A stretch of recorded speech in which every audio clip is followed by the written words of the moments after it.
like, what did the European club landscape look like over there? Well, the answer is not great. So there were no professional clubs over in Europe for women at this time.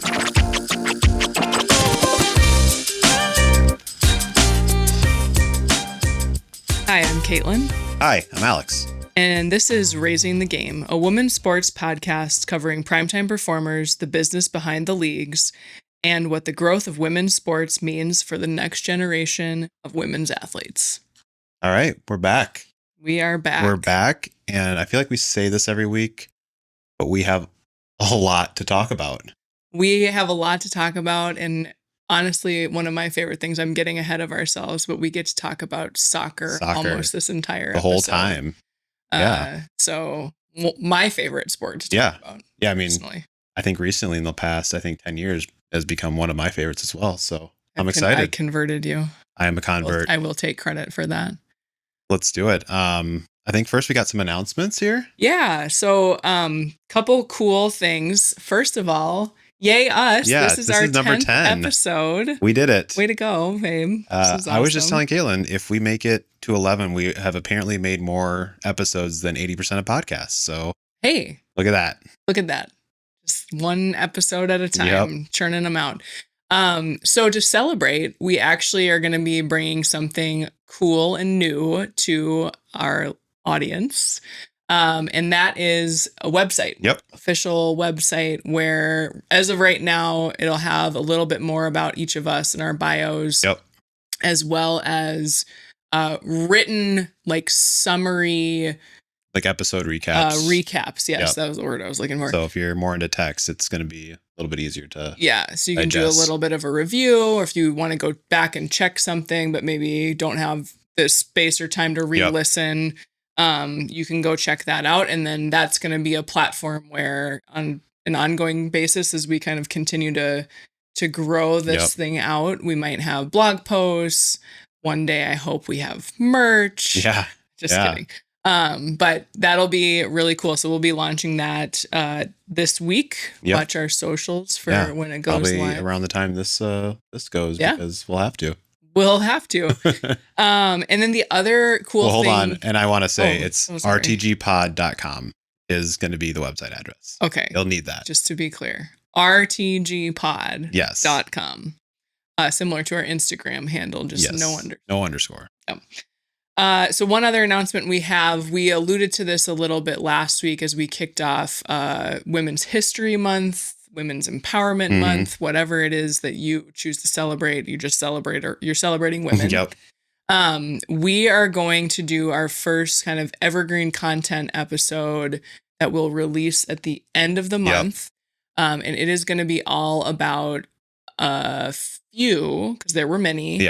Women's sports pioneers. So looking back over the history of women's sports and who were some of those women that played a really key role in getting us to where we are today and all the things that we get to talk about here on the podcast. So, and if I remember from the outline, it's kind of just through time, some quick hits on all these people. And then I think eventually we'll kind of dig into more of those folks as we go. Yeah, absolutely. So we are looking forward to that. Would love feedback when we get that episode out. And then also, if there are coaches, players, leagues that you would want to hear more of, like a evergreen type of deep dive on, not something that's topical in the here and now in women's sports news, let us know. Let us know. All right. Should we jump into top headlines? Well, we have to do our favorite thing, honey. Oh, why do we always forget that? One of us always does. I don't know. Oh, let's see. Man, I got to think about this. I'm ready. I'm ready to go. I have like 3. So one of my favorite things has been that every morning it feels like our kids wake up and they ask if the Parallel Olympics are on. And we've corrected them Paralympics, but what I love is that they're so like interested in the variety of sport that they saw in the Olympics in February, that they're really engaged in wanting to watch the Paralympics. On the downside of that, it's been harder to watch those. Like, I don't think they're broadcasting on like just regular TV the same way. It's probably all over Peacock. Yeah. But it's been cool that kind of stuck with them. My other favorite thing, I already said the soccer thing about this episode, but I right now am absolutely obsessed with Taylor Heisey on the Minnesota Frost, and she had an incredible game for the Frost on Sunday. 1 goal, 2 assists, game tying goal, game assist on the game winning goal in overtime. It was a huge win for the Frost. Like they needed the points really bad. And I'm just loving how she's playing. I think she really like came into her own at the Olympics, and I'm excited to see how she kind of steps into the void created by Kendall Coyne Schofield's injury. So I just had to say, shout out to Taylor Heisey. Yeah. Well, I mean, same vein. I think my favorite thing was that overtime period of that game. It was so tense, and just to watch it go in, and it was an exciting moment. And I think the girls were there watching, and they were. It was a fun time. So for sure, shout out to Kelly Panic too for scoring the actual game-winning goal. And absolutely laying somebody out at the goalie a little bit before that. I think that was great. She does it all, folks. Yeah, she does. All right. Now we can get to the top headlines. StubHub launched her Sports Hub, a specific platform dedicated to ticket sales for women's sports across the various leagues. This is so cool. Awesome. So we just had the headline a couple weeks ago about how ESPN was pivoting their Sunday night broadcast from baseball to women's sports game of the week. StubHub, now we shared some data last week from StubHub about the Olympics kind of surge in women's ice hockey. And they did a deeper analysis that was released last week and launched as they were launching this platform. But what they found was that on average, there has been a 215% increase in ticket purchases. So not just searches, purchases across all women's sports after an Olympics competition, summer or winter. So the other thing that's really interesting from their data is that women's sports fans, and this will come as no surprise to women's sports fans, but women's sports fans tend to be more broadly engaged across all sports. So men's sports fans tend to be more siloed. Like if you're really into baseball, you kind of like stay within baseball. As an example, you may be fans of multiple teams in multiple leagues, but you typically aren't seeing attention attracted across sports. And so I thought that was really cool. Speaks to the inclusivity, speaks to kind of, I think, people wanting to just support women, regardless of what they're playing. And I think we feel that all the time. Yeah, all the time. So Unrivaled second season wraps as Mist BC outlasts Phantom BC in the final. Features all-star performances from Mist captain Brianna Stewart, which gave her the championship MVP, and a record-setting points for Phantom captain Kelsey Plum. Yeah, we're not going to talk too much about the game. I could talk a lot about the game. But I think what was really cool was I think the playoffs in general were insane for Unrivaled. They were super fun. They had record attendance at the semifinals in New York, which were happening last week when we were taping our episode 9. I do want to call attention, though, to a couple data points coming out of Unrivaled now that the season has wrapped. So first of all, really cool. The winning team, so the Miss BC, takes home a $600K purse to be split amongst the players. There's 6 players on a team. They each get $100K for winning the championship. In addition to be clear, in addition to the salaries they're paid by Unrivaled. It's a bonus, right? But this second season, y'all, set records. So road games, which they had, 4 total games, but they went on the road twice. They averaged 20,000 fans. Wow. At those games. Obviously bigger venues than what they play in Miami when they're there at Sephora Arena, but still really monumental. 100% increase in merchandise sales for a total of $4 million in merch sales. We were proud purchasers of merch from the Unrivaled League. 5 million in ticket sales and 45 million as of kind of middle of the week in total revenue. This is up 67 or 66%, year over year. And then the league valuation at this point is $340 million. That's crazy. We're 2 years in. Which is 7.5 on earnings. Yeah. So that's pretty fantastic. We're 2 years in. Yeah. And so there was an interview there with the Unrivaled commissioner, Mickey Lawler, and she said, quote, and I got to admit, this sounds a little like some shade being thrown at WNBA league leadership, but she says, quote, "It's a byproduct of putting the players and the fans first." Yep. And it's sort of proving out now. Yeah. We're realists here. We're like, we'll see how this pans out over. I don't want to rain on any parades. He's going to rain on my parade. The thing they got to do is figure out the TV thing, because TV viewership was down, unfortunately. That is true. And I know I tried to push a couple of friends and family to it, and they're like, I don't get TNT or True TV. Like so yes, if they could sign some kind of broadcast deal with even like Fox Sports, CBS Sports, something, whatever. ESPN. Yeah. They'd be calling ESPN. Yeah. But agree. All right. We do not have a good update yet. Speaking of basketball, for the WNBA CBA. We had some news last night that a new offer was sent over, but we have not heard anything as of Monday night. Well, they've really just, this last week has been busy. A lot of stuff in the news, a lot of swirl. Yeah. I saw some ladies on a podcast describe it as a lot of chefs in the kitchen. Yeah. And when you have that many chefs in the kitchen, you ain't making a meal. No. So a lot of back and forth between the league and the union with offers, adjustments. None of that is actually being reported as to what those changes are at this point. I've read like 1 million AP articles by the same guy who writes about basketball and probably has for 20 years. So that deadline's tomorrow, folks. Yeah. Hopefully we got something. Maybe by the time you are hearing this, we will have there will be news. Yes. We shall see. Team USA women's basketball team tips off this week in Puerto Rico for World Cup qualifying, led by Caitlin Clark, Unrivaled MVP Chelsea Gray, Angel Reese, and Paige Beckers. I got to figure out where I can watch this. Yeah.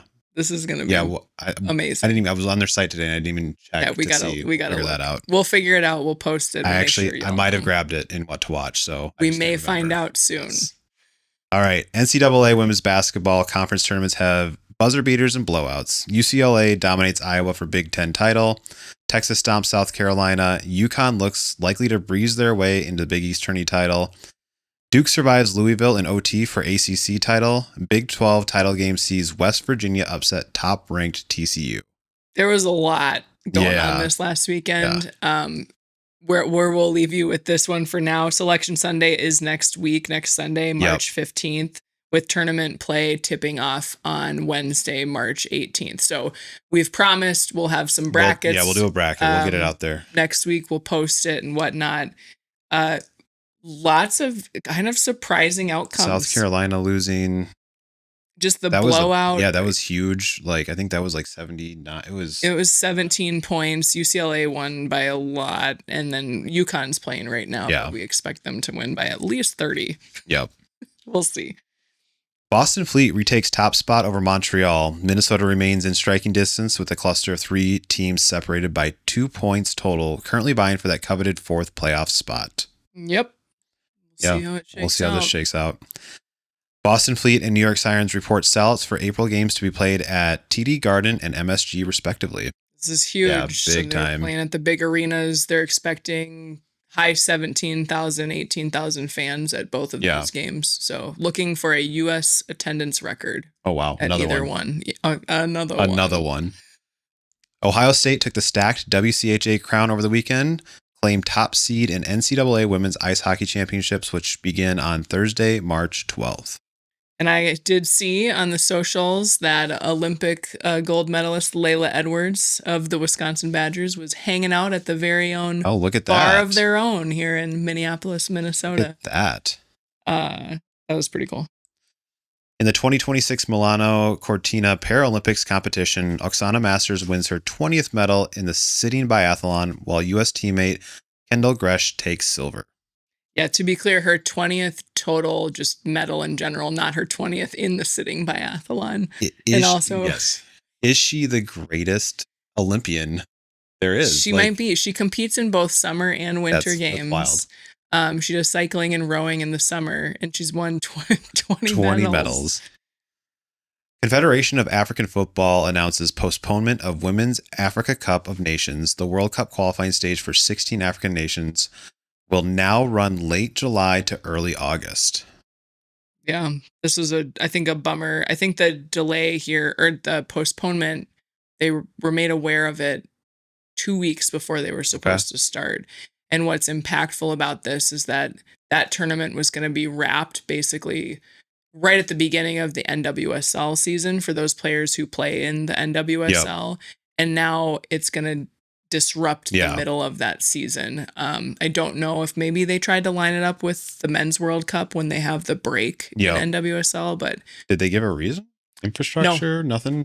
Yeah. No, but one could surmise that given like current world events, that makes sense. May be some safety concerns. Yeah. But it was in the article, it was very specific that there was no reason directly given. All right.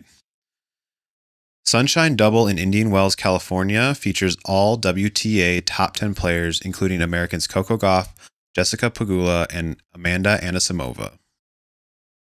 Yeah, Gauff retired early in a marquee matchup, pitting her against a rival of hers, citing an injury. I didn't really read into like what exactly it was. Madison Keys is playing right now as we're taping, and then I saw that Pegula and Anisimova both advanced to the round of 16. You still have Rybakina, Swiatek, Naomi Osaka, and Ariana Sabalenka. Osaka and Sabalenka actually play each other in the round of 16, which will be interesting. Are all still competing. So that'll go into this coming weekend, where we'll be able to watch the championships there at Indian Wells. Awesome. Yeah. All right. Heading into She Believes Cup Roundup. Let's talk about it. Yes. So we wrapped up She Believes Cup.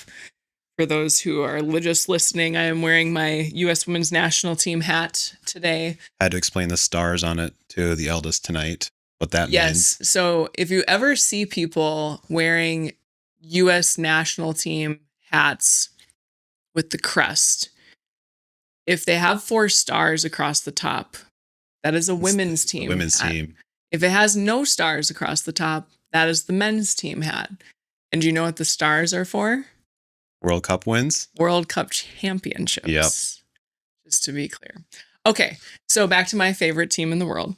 So She Believes Cup round robin tournament. It's a friendly tournament. It doesn't really mean that much, but there is a trophy on the line, so that's always fun. Yeah. Team USA took care of business, right? Mm-hmm. They beat Argentina last weekend 2-0. We talked about that a little bit on last week's episode. They beat Canada in the midweek 1-0, and they beat Colombia over the weekend 1-0. This very much mimics like the round robin format of a qualifying tournament or the World Cup or the Olympics. There were some things that we really liked. Yep. And there were some things that we were missing as we were watching. But what is cool, this is their 7th straight shutout. So they have not allowed a goal since last fall against Portugal, and it's good to see kind of that resolve, I think, as well. And so we'll get into that a little bit here. Yeah, it kind of feels like to me that they're, besides the low scoring, that they're getting a little bit more back to what we would expect them to be. Yes.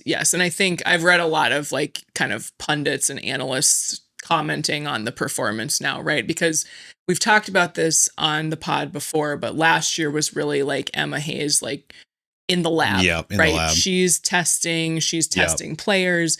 And I saw a quote from her recently that she was saying, like, when you think back to the 2024 Olympic gold medal team, you think of like the resilience of that team, and you think, what do you think of? What was the big tagline from the 2024 Olympics?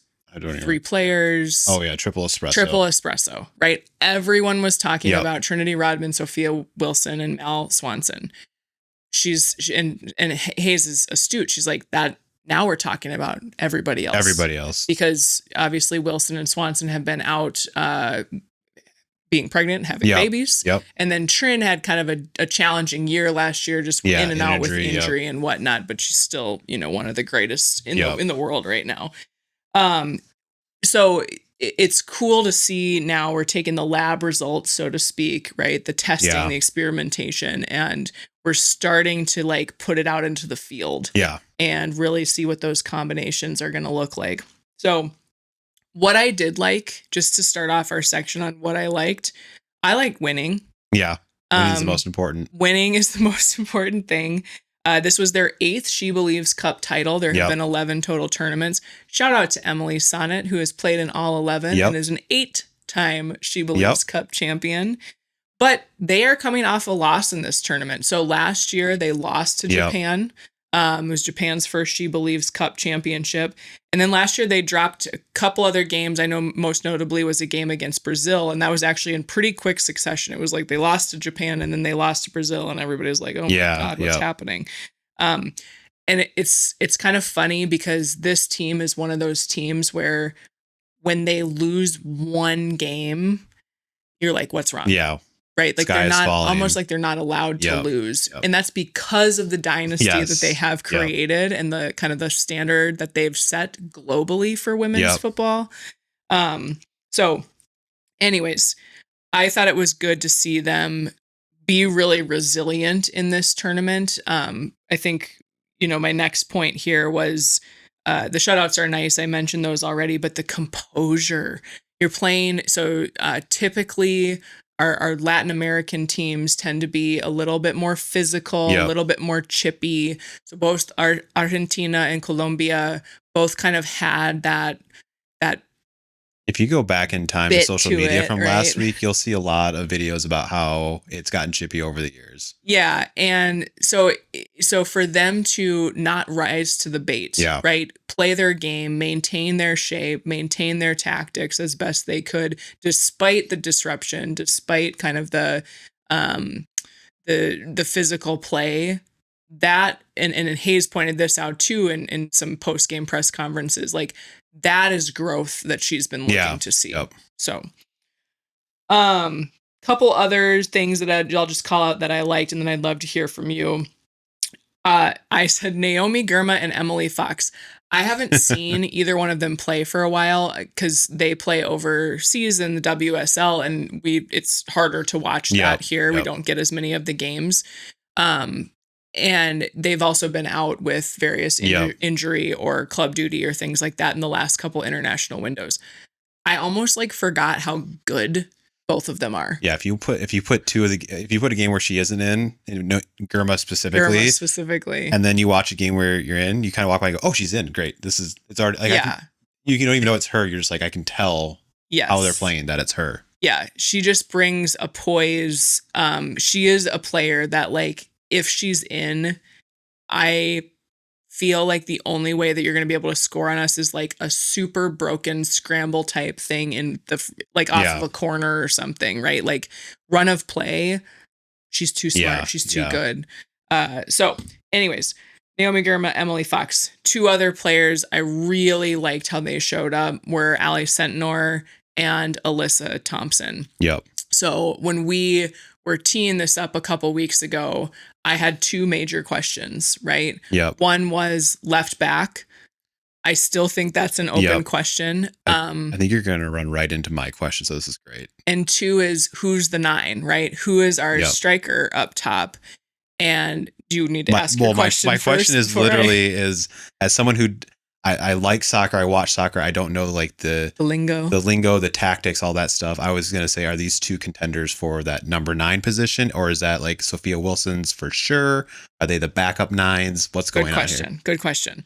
Okay, so I think it's Soph's to lose, probably. Okay. Kat Macario also kind of plays a 9, but she hurt, right? Yes, she's got a heel injury. She's kind of in a weird spot with Chelsea and things like that. They're different 9s. So there's different styles of play you can have in a 9. You can have a false 9. You can have a true 9. There's different ways that they're going to play where they're more of a back to the goal, turn and hit. Back to the goal, hold up play and play off. There's like running and staying high, stretching the field. So the interesting thing about that question is that they are all different styles of 9. Alyssa Thompson is not a 9. She's a wing. So she will not be playing at the top in that point position, but she was very good on the wing, very active. I was so happy to see her get the goal against Colombia. I thought she played really well when she came, in the game against Canada, and then also in the game against Colombia. But Allie Sentnor, she's not big. She's not tall, so she's not like you think back over the years like an Abby Wambach or an Alex Morgan, right? Which those two even are two different 9s, right? But she was doing a lot of the right, I don't want to say all the right things, but a lot of the right things that Hayes would want to see from somebody in that position.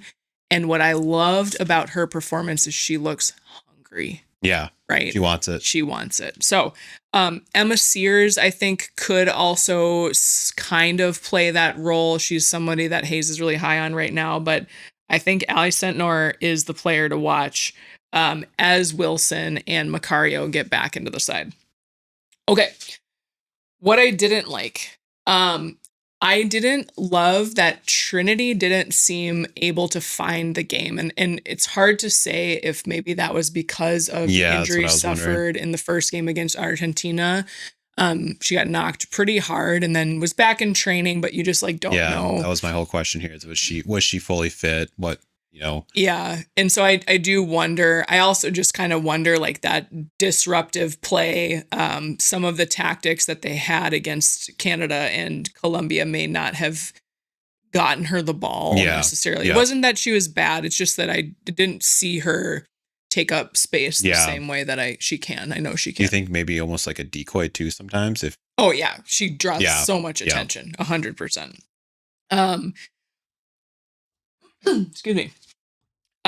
What I didn't like, inexperienced back lines. So in that first game against Argentina, we talked about this, but you've got 4 players who have not played together. Yeah. I cannot handle it. I hope that we never do that again. The goalie in her is like going crazy. The goalie and me. And then when we played without a 6, so we've talked about a 9, right? Is like a striker up top. Yep. The 6 is that holding central midfielder. They are like the traffic director and the connector. Is that like the Lindsay Heaps type? No. Different. Okay. That is Sam Coffey. And Sam Coffey is probably one of the best at the 6 position, like true 6. It's Julie Ertz used to play the 6. Yep. And so when we played without somebody in that position, it didn't look great. It didn't look controlled. Now, Heaps can play in that space. She's not naturally inclined to stay in that space. She tends to attack more. And so the 6 is like a defensive central midfielder, if you want to compare. So when we played without, that did not go well for us.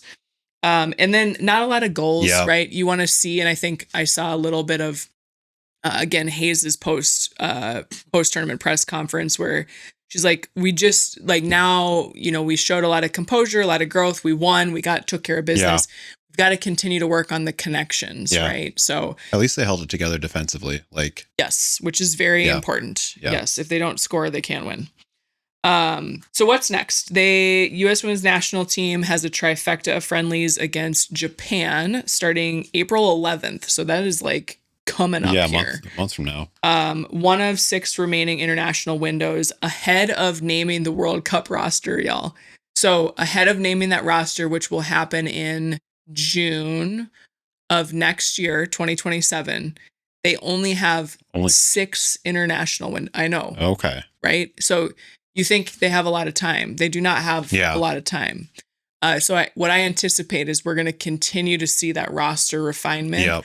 I have a feeling that Emma has probably of a 23 woman roster, she probably has 20 of them solidly picked, barring any kind of injury, right? There's maybe some questions in 3 spots right now. Yep. So,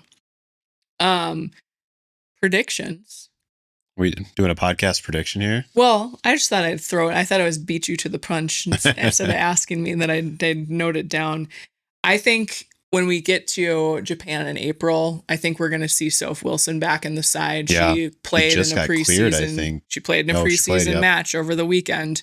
And I think we'll talk about it and what to watch. But the Thorns kick off the season against the Spirit this Friday. Maybe Kat Macario. I don't heel foot stuff's always weird. So you just don't know where that's at. I think we missed out on seeing defenders Jordan Bugg and Kate Weisner. Both of them had to leave camp for they were called in and then had to leave camp for illness or injury. And then Lily Real, she got hurt really badly, like bad ankle injury in the first game against Argentina. So I'm going to be curious if we see her come back. Yeah. She might be that left back answer. I thought that Avery Patterson was okay out there. Giselle Thompson, I actually really like Giselle Thompson. But we didn't get to see enough of Real. Yep. It'll be interesting too, because it'll be early days of NWSL, and then the WSL and the European leagues are going to be kind of ramping up to playoffs. Yeah. So just the fitness and things like that. The difference there is going to be interesting. Are a challenge for sure. So definitely looking forward to that. Thought it was good.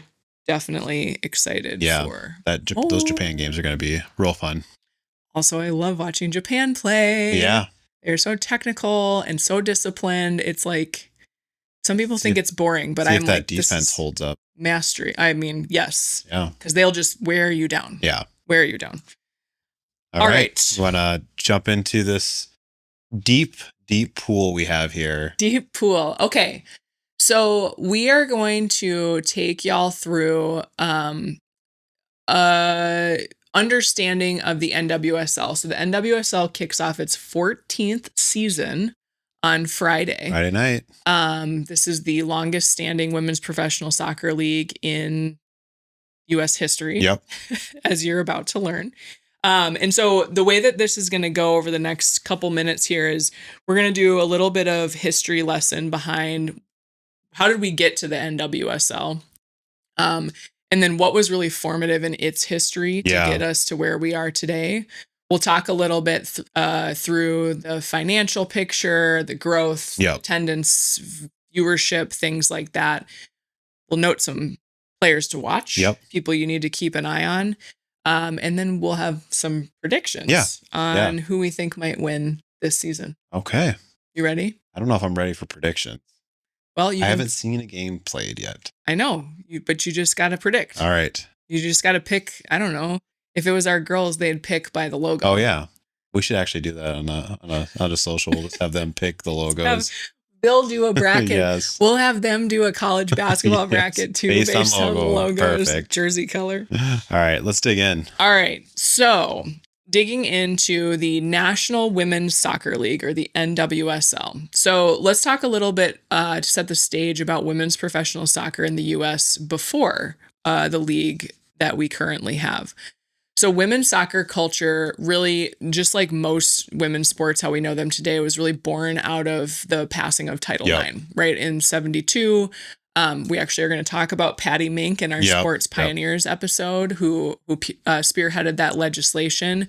But what that enabled was the college level, right? Because that's what Title IX was. You had to have equal opportunity for men and women at the college level.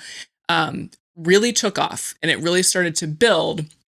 And if you think about the timing of that, it makes sense that the U.S. women's national team really started to see success in the 90s, right? So essentially, the women, about the 18 years right there. The women who were like little kids at the time that was passed, then were playing professionally or at the college level by the time that the Women's World Cup started up in the 90s. So the U.S. women's national team became this global force. They won the first or inaugural Women's World Cup in 1991, and then they famously won again in 1999 in front of 90,000 plus fans, which is like, I feel like we should have a like an inflation rate percentage for like how many fans that would mean in terms of today, because That is an insane amount of people at a women's sporting event. Yeah.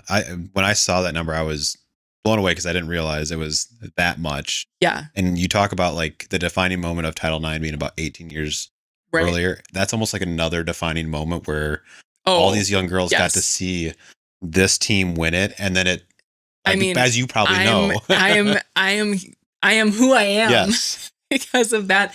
It was interesting. They honored Tobin Heath at the women's national team game over the weekend. And she actually said she had a signed ball from Brandi Chastain that just said believe or something on it. And that like was the thing that made her motivated. You also hear Emma talk about how she has never coached a team of people who are more invested in the crest. Like she's like, these girls, it seems like they were born wanting to play for this team. And that's the legacy of the 99ers and Title IX, frankly. So as we move ahead, that really, the 99 World Cup win really ignited this appetite for professional women's soccer. And so in 2001, the Women's United Soccer Association was founded. This was the first fully professional women's soccer league in the world. Launched with 8 teams, with 20 national team players as part of that league, including stars like Mia Hamm, Brandi Chastain, Christine Lilly, etc.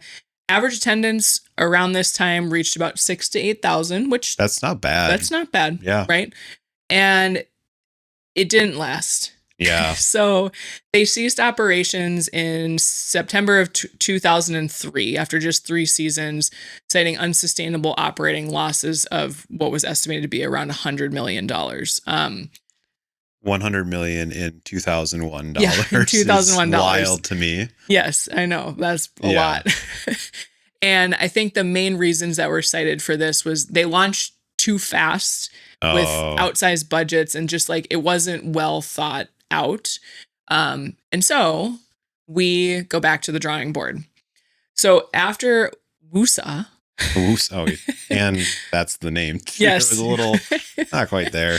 After the Women's United Soccer Association, or WUSA, folded, there was this period called the gap years, right? And the W League, which is a semi-pro league where a lot of women played, they also maybe went overseas to play. Okay. And this was from 2004 to 2008. And it got me wondering, like, you have semi-pro options here domestically. Like, what did the European club landscape look like over there? Well, the answer is not great. So there were no professional clubs over in Europe for women at this time. Not even like what you see now with like the kind of sister clubs to all. Nope. It was all amateur. It was all like maybe you got some money to cover rent and food, but you were not getting paid a salary. There were other barriers like language barriers, visa situations were really difficult, and you didn't have like the organization helping you with that. You just were showing up because you loved playing soccer. Yep. Right. And so the fun fact is that as an example, the French Women's Professional League that we know of today really only legitimized in 2009. Wow. And believe it or not, folks, the WSL, the Women's Super League in England, that only legitimized to a fully formed professional league in guess what year? 2018. 2018. Oh, I got it. So that's 8 years ago, right? So I thought they had been around as long as a lot of the men's and you would think because soccer is such like a deep tradition. Well, like over West there. Ham has like their whole like their academy or whatever. I know. So it's a whole other episode. Yeah. And what's also interesting is that this actually points to this really interesting pivot we've been experiencing on the international stage with the national teams, that now we're seeing more parity at the national team level because there are clubs that are funded in these other countries so that their professional women can play year round. Right. And they don't have to go live overseas necessarily. So it was a really interesting full circle moment in my research to kind of like learn a little bit more about that.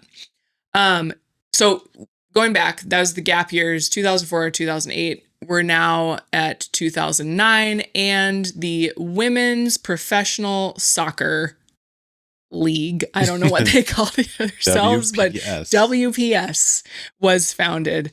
It was launched, like I said, in 2009, 8 founding clubs again, and it featured, again, international superstars like Marta from Brazil, arguably the best to ever play the game, Abby Wambach, Hope Solo, but it really struggled with franchise instability. So multiple clubs folded within the first 2 seasons, and the WPS suspended operations in January of 2012, officially disbanding in the spring. All right.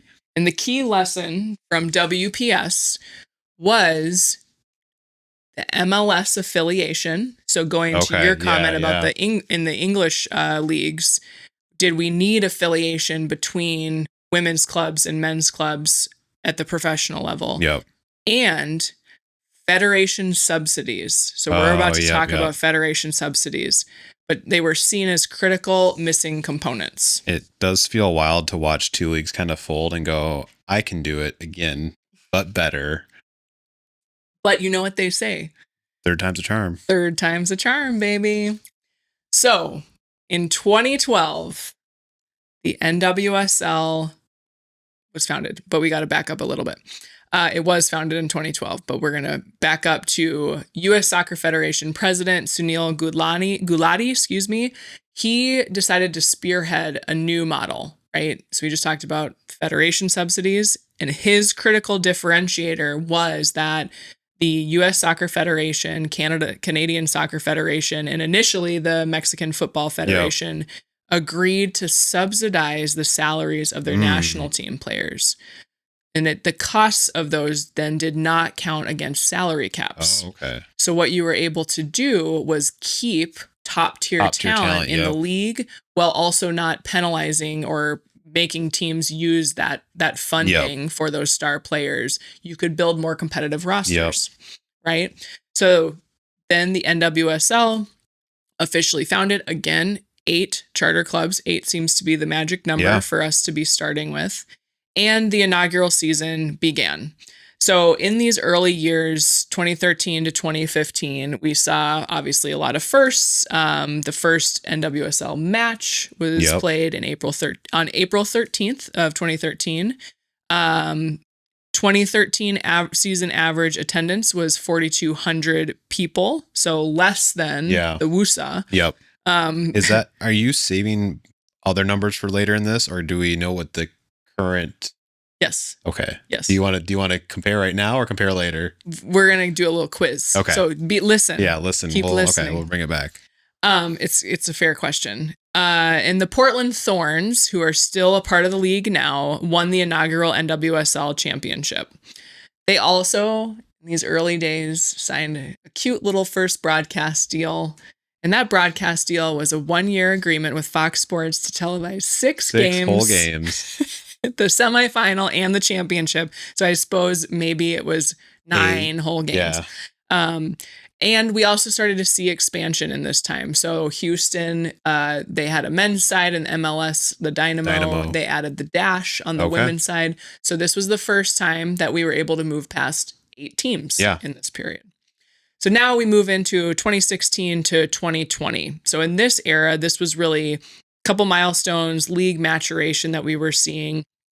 The NWSL became the first women's professional soccer league in U.S. history to surpass 4 seasons in 2016, right? Because all the other ones folded after 3. Yep. They signed a 3-year broadcast deal in 2017 with A&E Networks, otherwise known as Lifetime. Lifetime Movies. And they aired 22 regular season games on a weekly basis, not 22 games weekly. That's a lot even for now. And then you had the first major relocation. So a team that was called the Western New York Flash relocated and rebranded to the North Carolina Courage, which is part of the current slate of teams today. During this time period as well, right before this period started, and then in this period, you had back-to-back World Cup wins. Remember, there are 4 stars on the hat. We've talked about two of them. 2015 and 2019, U.S. Women's National Team won back-to-back World Championships. Yep. And so that both of those really spurred interest, attendance, etc. I think that's NWSL. That's right where my interest kind of started. I know we had started watching more soccer around that time, but we were together in 2015, but not close enough that we were watching soccer together yet. So, I hadn't converted him yet. So 2019 was really, I think, that first time where we really watched the Women's World Cup. Yes, and that was epic. That was in France, I believe. And it was just like, you had Megan Rapinoe and Alex Morgan and like all the things going on. So then that brings us to the end of this era, 2020. The COVID-19 pandemic really forced innovation out of a lot of these leagues. A lot of bubbles popped up for teams to continue to compete but stay kind of quarantined. Yep. And so this was where the Challenge Cup was born, which is now still played in the NWSL. But that was sort of their solve for the COVID situation in 2020. And then we get to some not so good times. 2021 and 2022 were really considered these like reckoning years for women's professional soccer.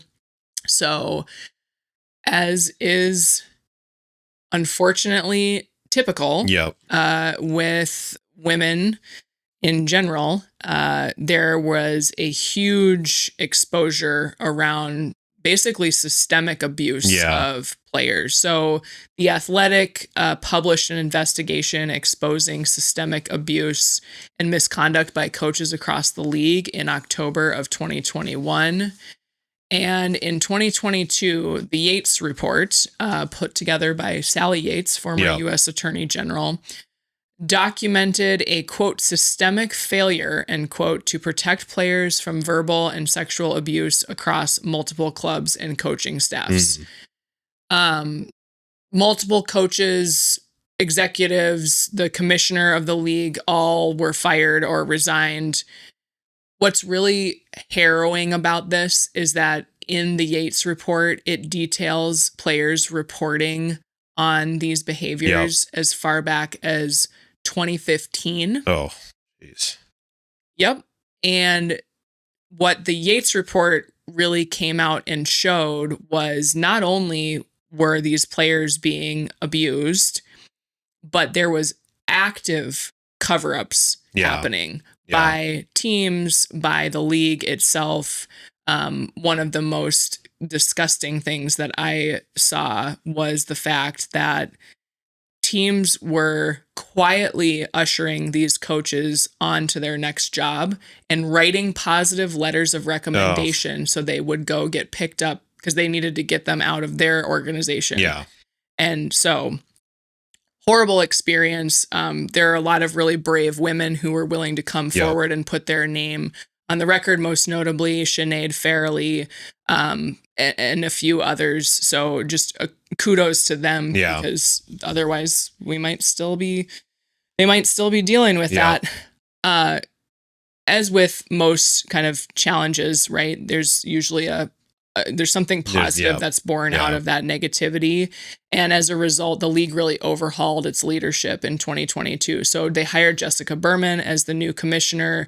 And believe it or not, 9 years after the league began, the players secured the first ever collective bargaining agreement. So part of the other reason why a lot of that systemic abuse was allowed to go on was that there was nothing protecting the players. So note to self. Yeah. And I did not even know how to phrase this, but it's like you said, at least there was this that came out of it. Like that should have never happened. Mm-hmm. But they did get the protections, but honestly, they should have had them. Oh, yeah. Well, I mean, be a human, people, but they should have had this a long time ago. Yeah. It's unfortunately not a surprising oversight. Yeah. That no one decided to like look out for these players.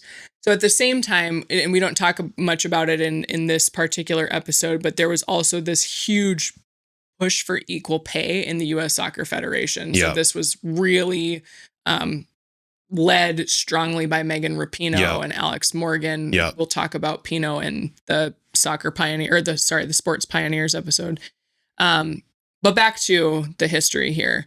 So this really launched the league into the hyper growth era that we're accustomed to today. So like you said, never should have happened, but they were really able to make like champagne out of frankly shit. Yeah. And we get to benefit from that as fans. So in 2022, you had the addition of Angel City FC and the San Diego Wave. Angel City is continually the highest valued team in the league. The San Diego Wave made a charge for the Shield in their inaugural season. This was when we really got into them.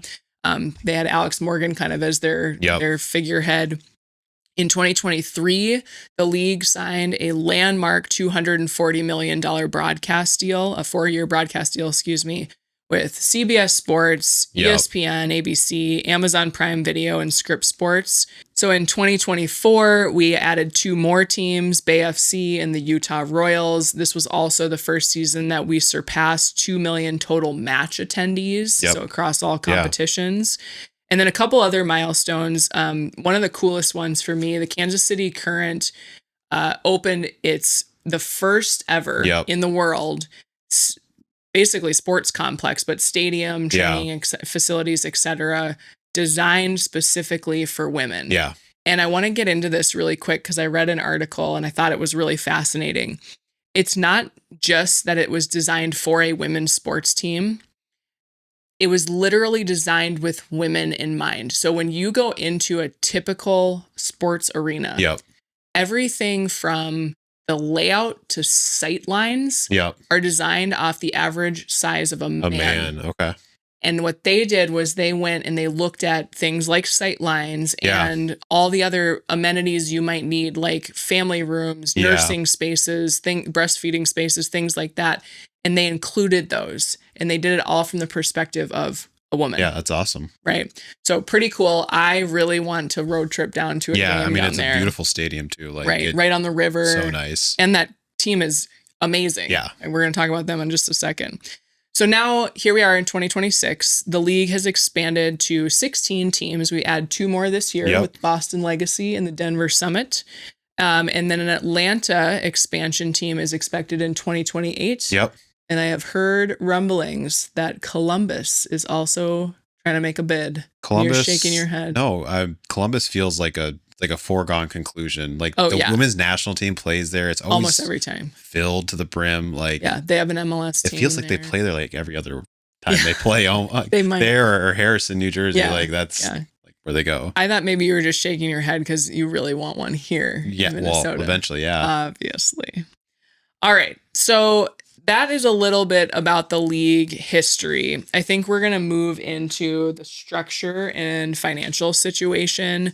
So as we just mentioned, 16 teams as of 2026. It's a single division format for the league. So 30-game regular season, 8-team playoff bracket culminating in the NWSL championship.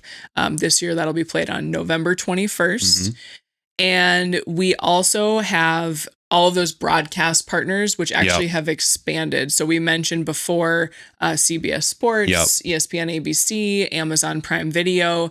This year they added ION, and there's free streaming on Victory Plus, which is a newer sports streaming. I actually noticed when I was looking at the schedule today that they had ION and Victory Plus, and Victory Plus is where LOVB plays as well, and they think a few other things that I've seen.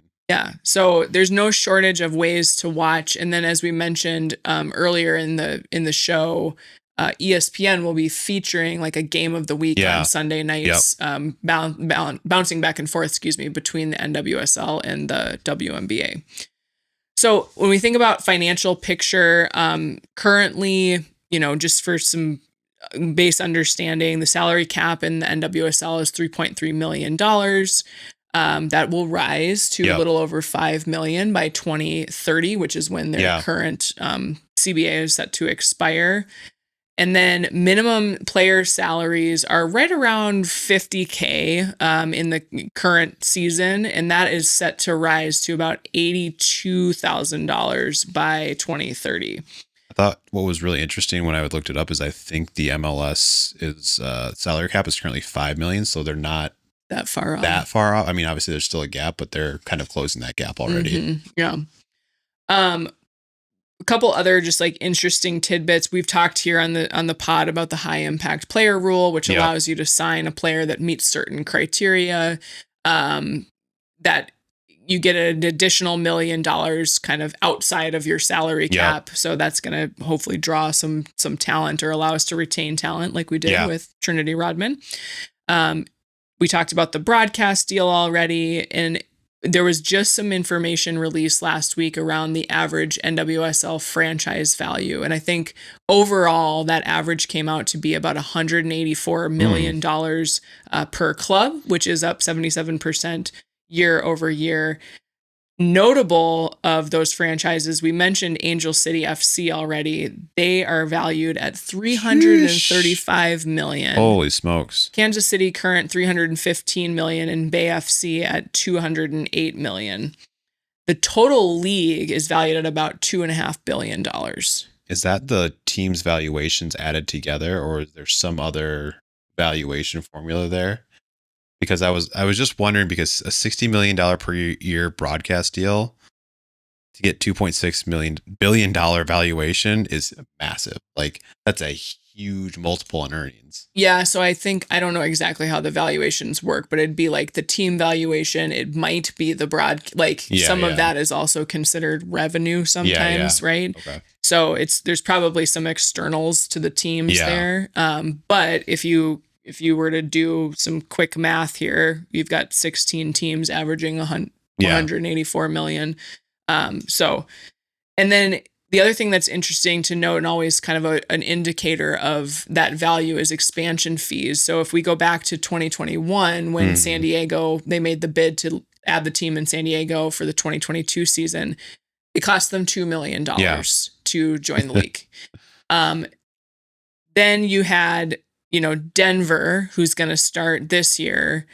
It cost $110 million. Yep. Just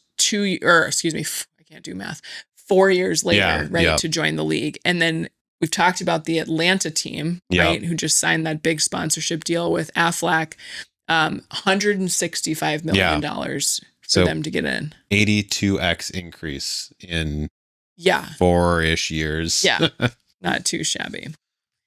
All right. We told you to hold on to your thinking caps around league attendance.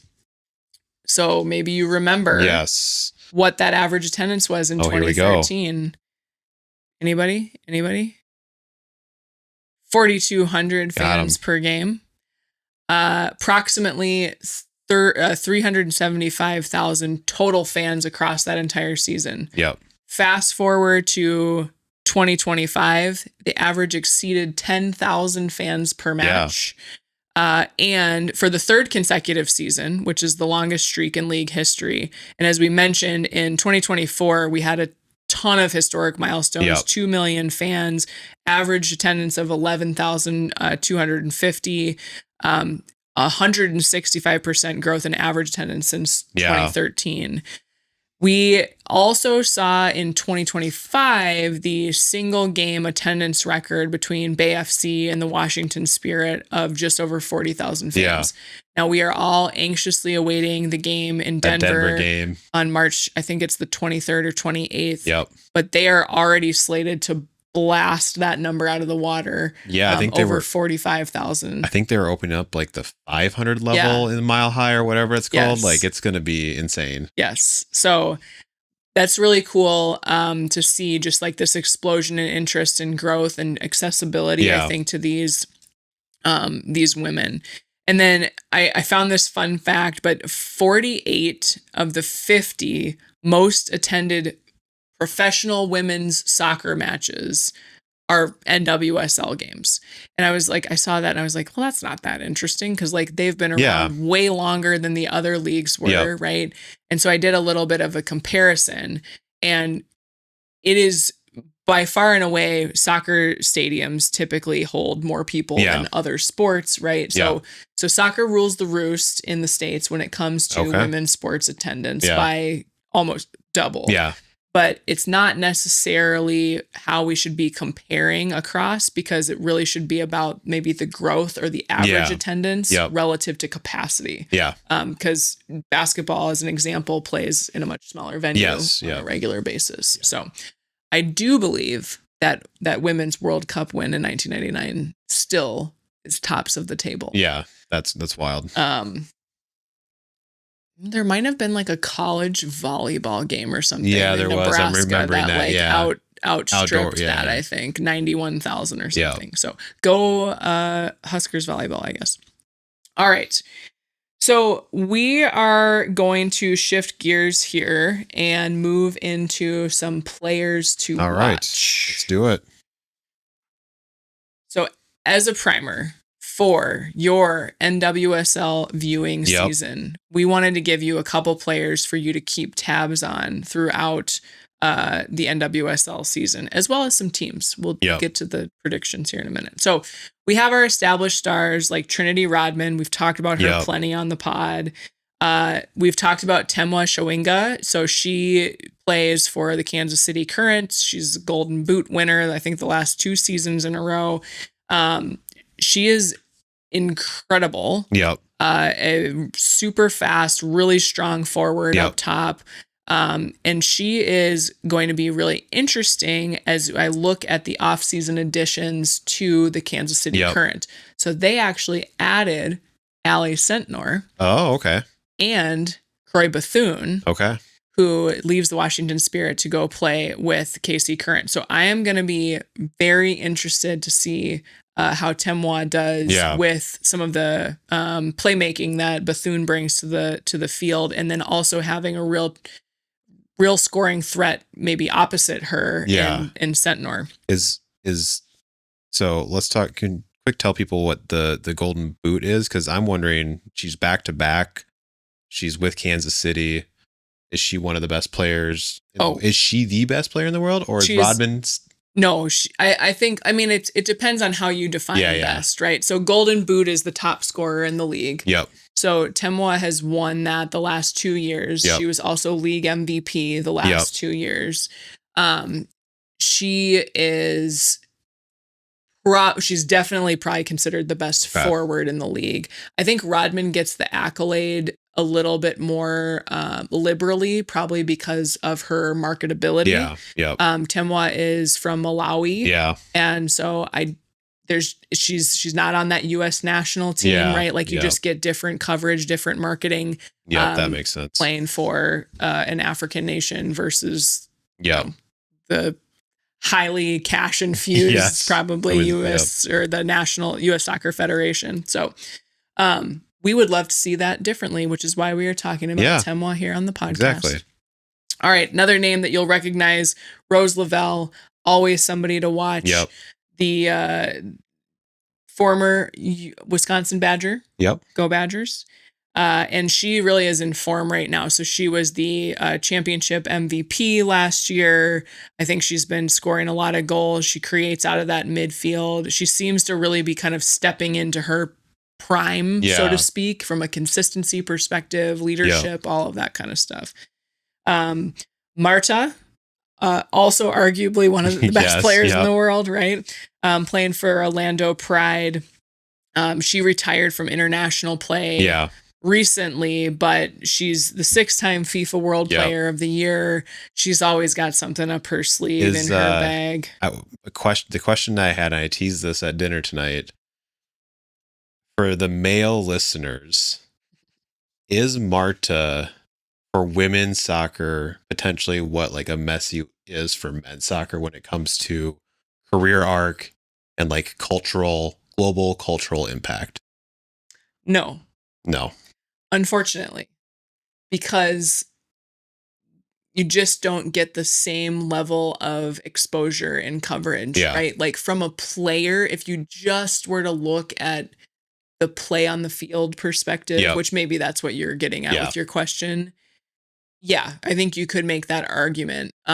Different styles of play a little bit between the two of them, but from a leadership on the field, amazing achievements, consistently recognized as the best in the world over a very long career. Yep. Also, both the longevity on both of them is insane.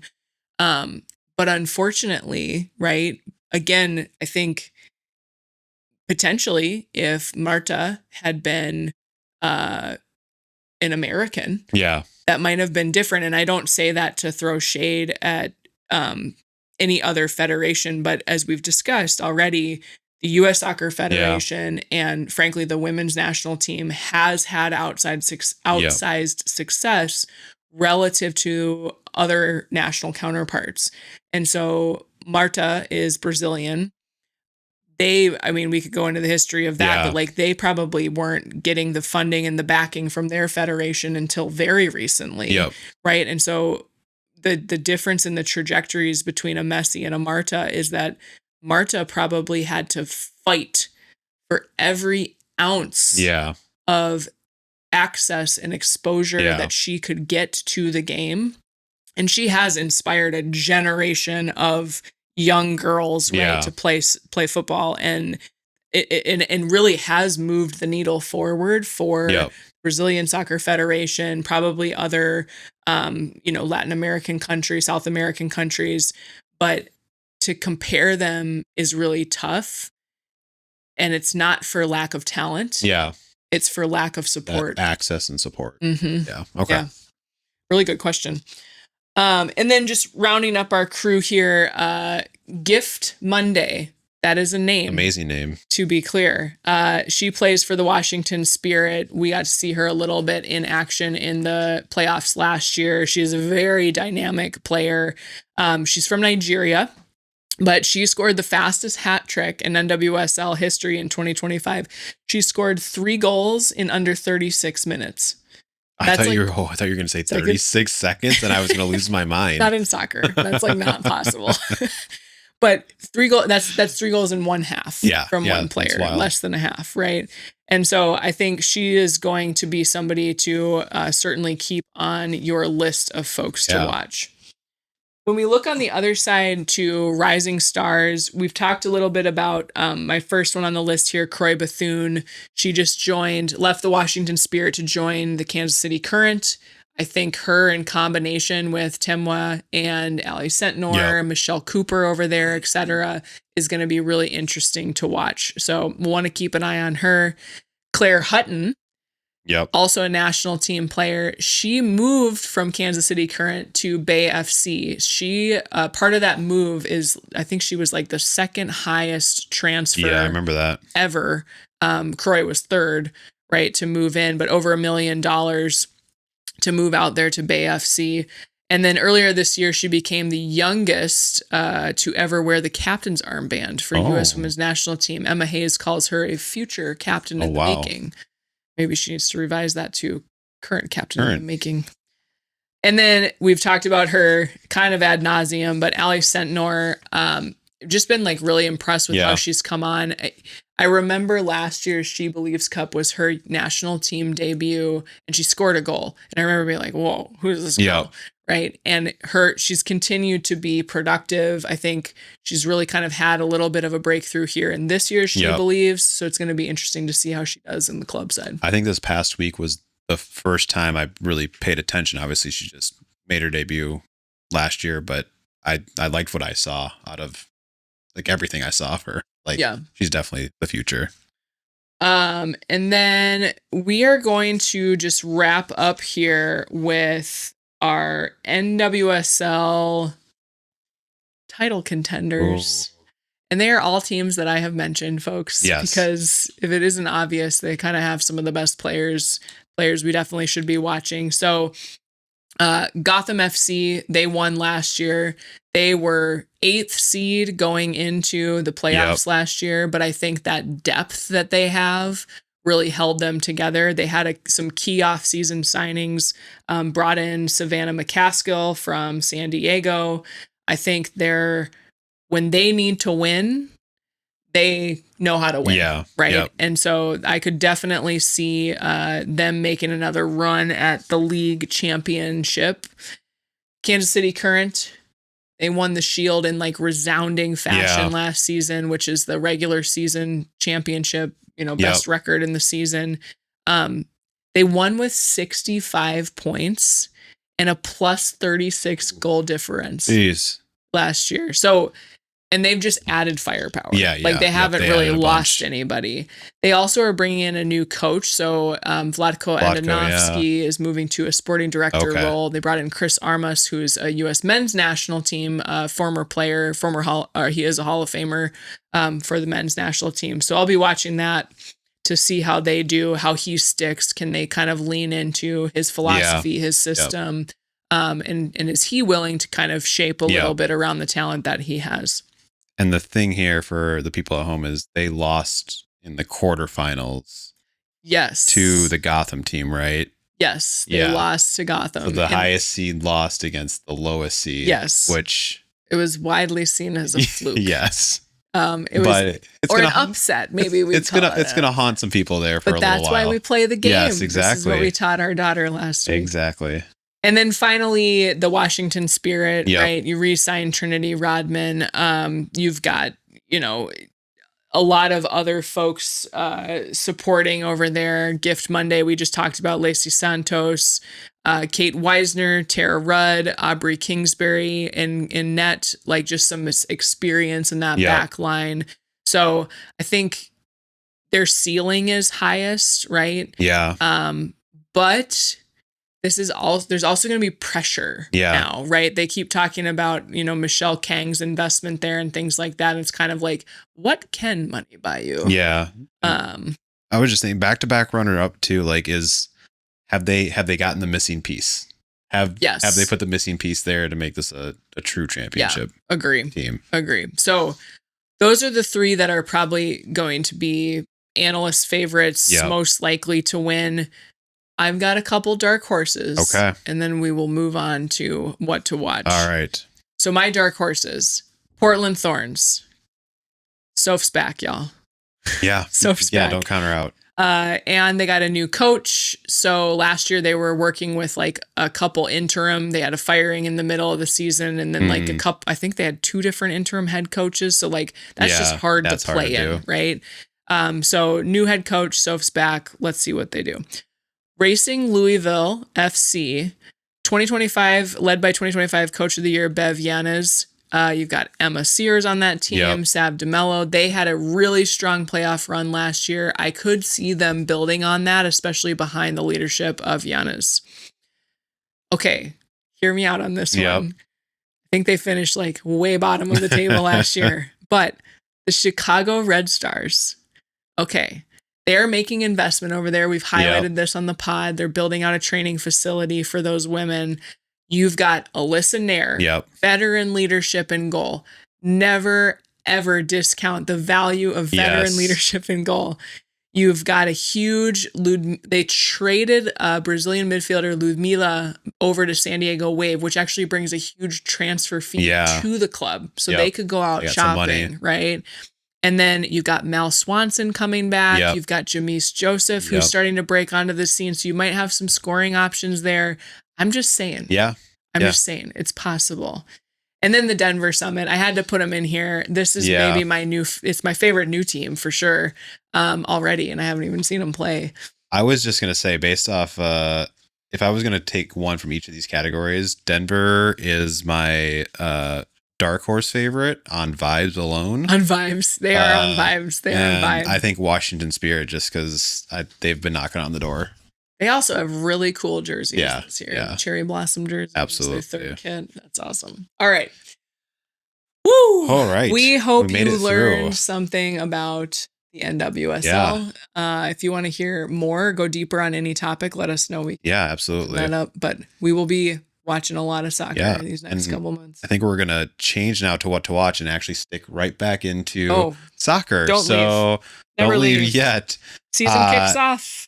All right, so starting off Friday night, 7 p.m. Central on Prime Video, we have Washington Spirit and Portland Thorns FC season opening game. That's a big one. And we have games the rest of the weekend, Saturday and Sunday. Which one are you thinking about? Well, besides the one you just highlighted, because Soph's back. Yep. If I haven't mentioned that. I really am excited to see her back on the field. But I have circled down here, right? the Bay FC Denver Summit. Yep. We got to watch it. You just said like Denver Summit on vibes alone. We got to see if the vibes in the marketing campaign yes, exactly. to success on the field. Exactly. So I'll be looking out for that one. We'll probably have this on all weekend. Yeah. Moving on to PWHL, just 2 quick games here. Seattle Torrent at Minnesota Frost, Friday, March 17th at 7 p.m. They're back in mini. They're in 3rd. They're looking to kind of move themselves up and stay in the playoffs. Boston Fleet at Montreal Victoire, Sunday, March 15th at noon Central. I think we outlined this game earlier in the podcast. So it's a huge game in the PWHL. We also outlined this earlier, Selection Sunday for NCAA basketball, 7 p.m. on Sunday. Yes. And we will see the full 68 team bracket, and we will start working on some sort of bracket. We'll have it ready by episode Monday next week. NCAA hockey, I didn't want to go deep into any of the games here. It is regional semifinals and championships this week. Yeah. Next week is the semifinals and then the championship. So we'll go more in depth next week. And then FIBA World Cup qualifying. We have 3 games this week, Tuesday, Wednesday, and Saturday. So Tuesday at 4 p.m., Wednesday at 7 p.m., and Saturday at 4 p.m. And all of these are on TNT, TBS, True TV. Seems like if you want to watch women's basketball, you need to get one of those 3 stations, guys. And then, Paralympic Games, like we said, Oliver Peacock.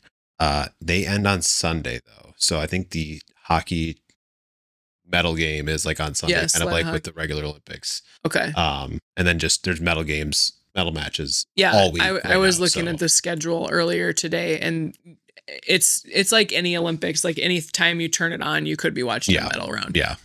So. All right. We made it through. No shortage of things to watch this weekend, as usual. Losers and winners. Quickly. Woof. Losers. Let's see. I have a loser. Okay. What's your loser? It's not a big loser. A championship unrivaled basketball game should not be able to end on a free throw. Oh, that's figure that rule out and you're good. Yeah, I 100% agree. That was really not a fun way to end it. Not great.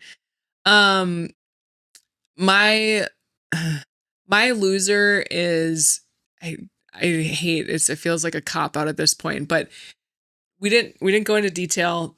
The WNBA CBA stuff was so, we frankly didn't go into detail because it was so weird, the reporting that was coming out about it. And my loser is that we're at this point where there seems to be a little like she said, like they're either manufacturing drama and trying to like sell that, which could very well be the case, or there is actually drama and there's a rift between the players. And like, now I'm kind of like, what are we doing? Every week we're coming up with new conspiracies for the WNBA. Now you just said that they've had this locked in for months. Yeah. And they're just manufacturing drama to get more viewers. No. Like, that's not quite what I meant. But at the same time, I wish they could just figure it out. I think the players have felt that way too, right? You feel like Caitlin Clark said today. Yes. She was like, they just need to get in a room, handshake it out, and let's go. Right. Figure it out. So that might be my loser.